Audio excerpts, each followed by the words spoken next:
Welcome to all.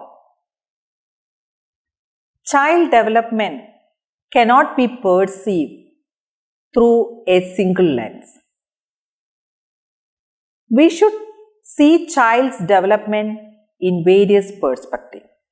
In today's session, we will discuss about the bioecological perspective in child development and its educational implication.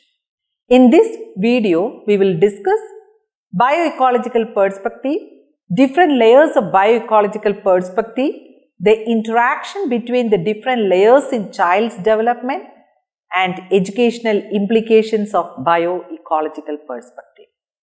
After watching this video, you should be able to develop understanding about the bioecological perspective in child development, to classify the layers of environment that affect child's development, to examine how each layer affects the development of a child, to identify the educational implications of bioecological perspective. When we think of bioecological perspective, we have to know the context of children.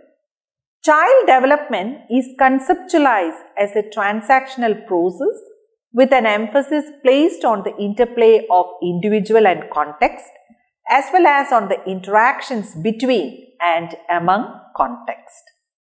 Bioecological perspective, it was first stated as ecological perspective, and the propounder was Uri Bronfenbrenner.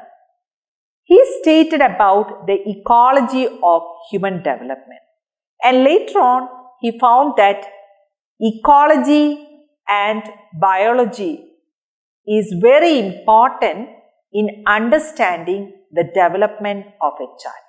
Hence the term bioecological developed. He stated that in order to understand a child's development, we have to know the interaction that is taking place between different layers of environment. He stated that there are concentric circles model of human development. In that model, the child is at the center and the context of development radiating out from the individual child's experience in proximal to distal order. Bronfenbrenner's ecological model suggests that socialization occurs in context, and the child is in the center of concentric circles which are modeled by various layers of context. Hence, we can state that to study a child, especially the development of a child, we should not look at the child and his or her immediate environment. We should study the interaction that is taking place between various layers of environment. What are the various layers of the environment? It can be classified as microsystem, mesosystem, exosystem and macrosystem. And we can see that besides these layers, there is another layer which stands away from them, that is the chronosystem. Let me discuss each layer in detail.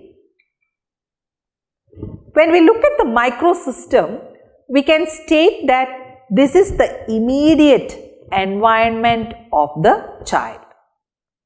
Why it is known as the immediate environment? You can see what are the different structures of this environment.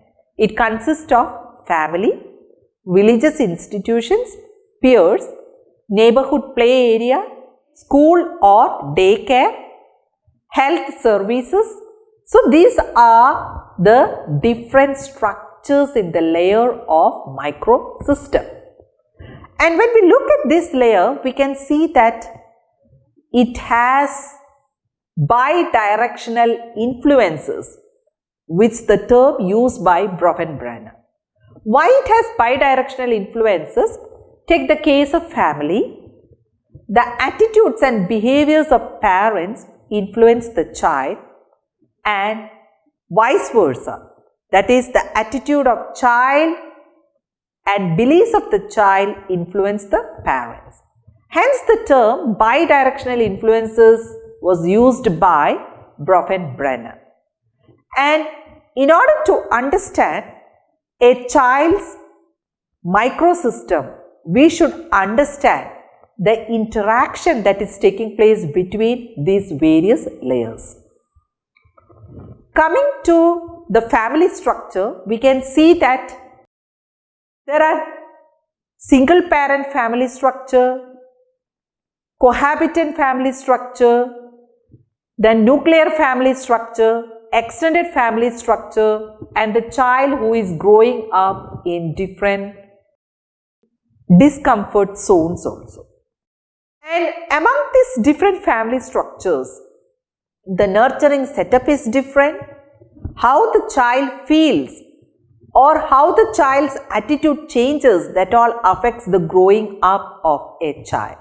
Similarly, we can see that the interaction within the microsystem typically involve personal relationships with family members, classmates, teachers and caregivers. How these groups or individuals interact with the children will affect how they grow. Similarly, how children react to people in their microsystem will also influence how they treat the children in return. More nurturing and more supportive interactions and relationships will understandably foster children's improved development. Now we will discuss the second layer, that is the mesosystem. We can state mesosystem which contains the relationship between the microsystems. The mesosystem encompasses the interaction of the different microsystems which children find themselves in. It is, in essence, a system of microsystems that may be family or the child and the neighborhood. So there are different microsystems that comes under this mesosystem, and it involves linkages between home and school, between peer group and family, and between family and community.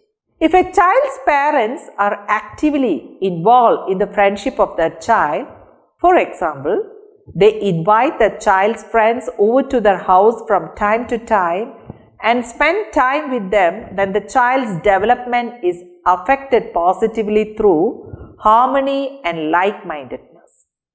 However, if the child's parents dislike their child's peers and openly criticize them, then the child experiences disequilibrium and conflicting emotions, which will likely lead to negative development.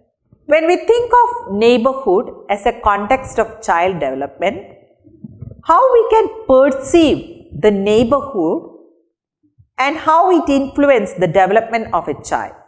Let me have a brief discussion on this point. Neighborhoods and schools are the two contexts in which children spend vast amounts of their time for making friends, forming opinions and attitudes, and learning social and academic skills that help them to lead their daily life.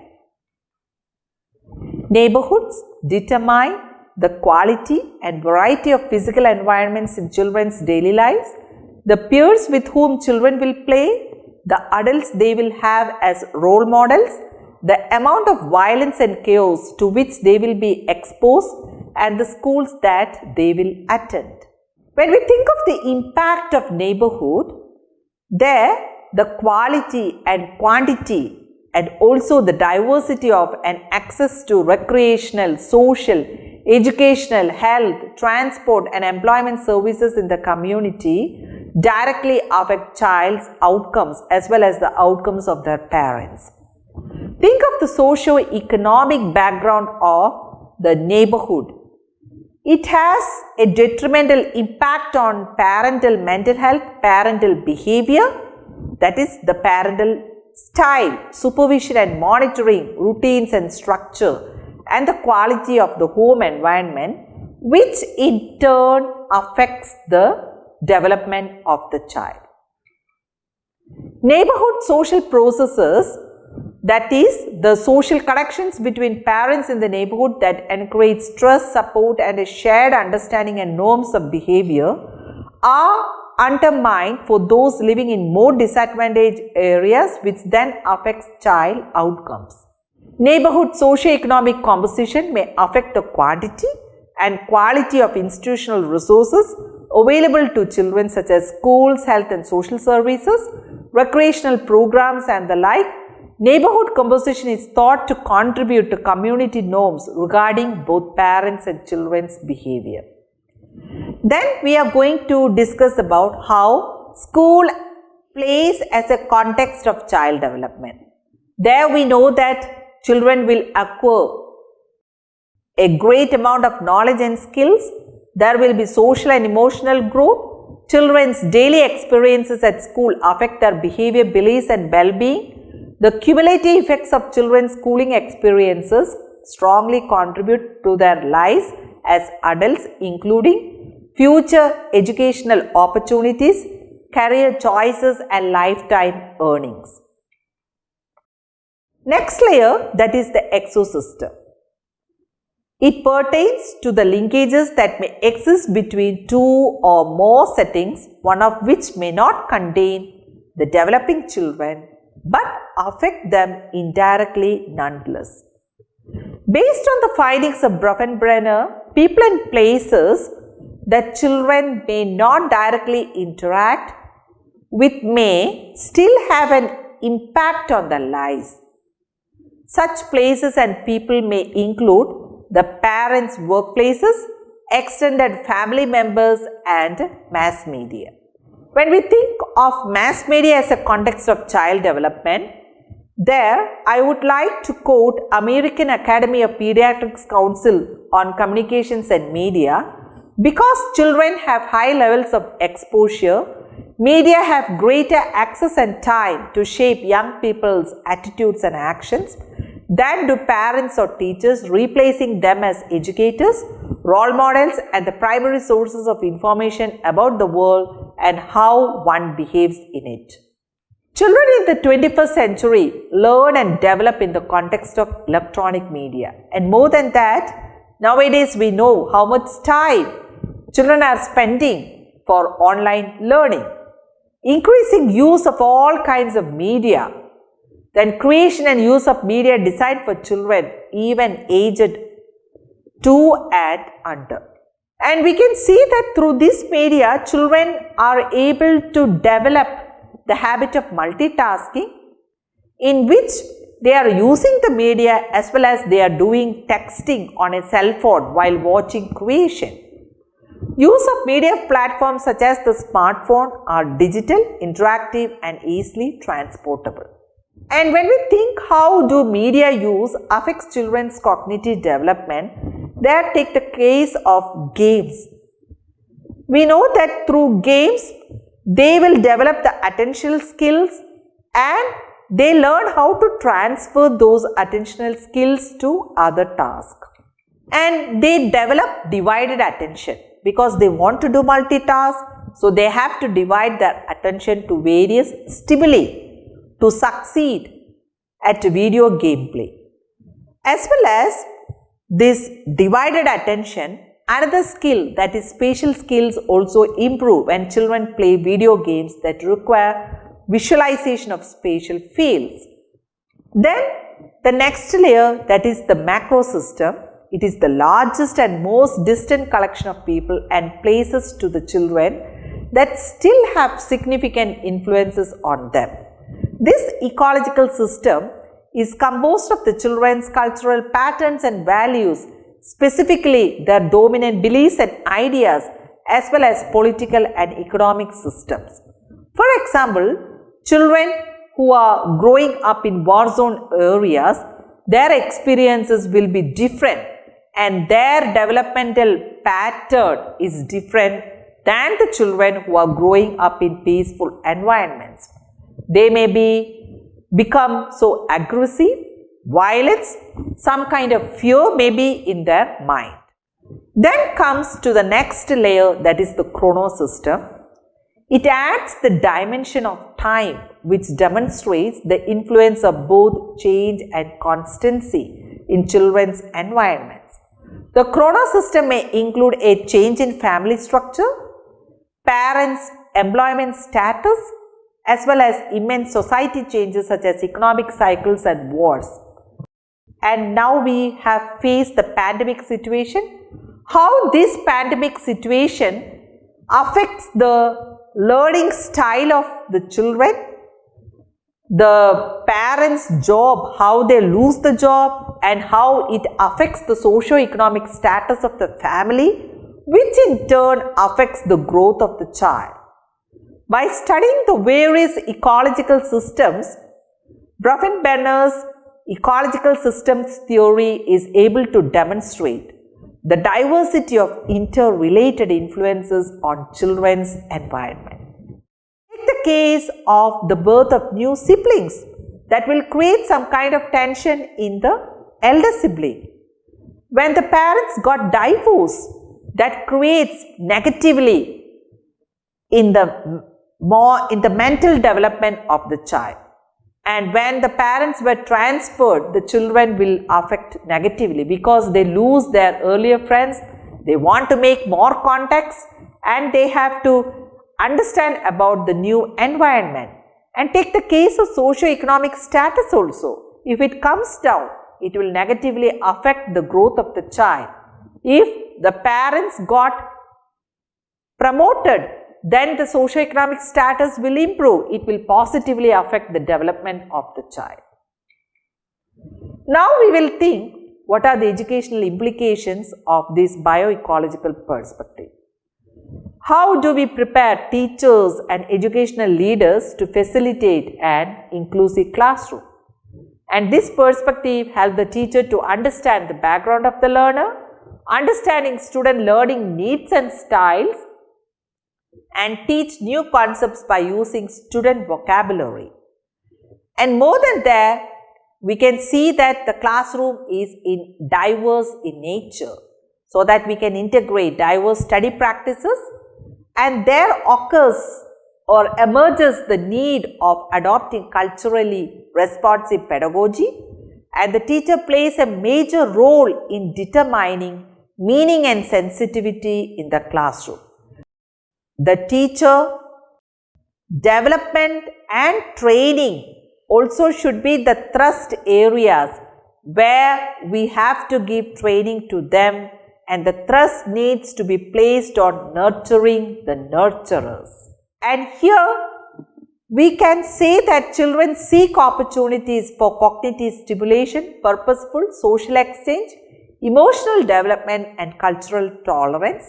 In order to bring the needs of children center stage, we must first ask certain questions such as whom we teach, what we teach, how we teach, when we teach. And when we ask these self questions to ourselves, we know how to improve the teaching and how this bioecological perspective is very much important. Through this video, you have studied what is the meaning of bioecological perspective, what are the different layers of bioecological perspective, and how these different layers helps in the interaction of the environment and the child in their developmental process.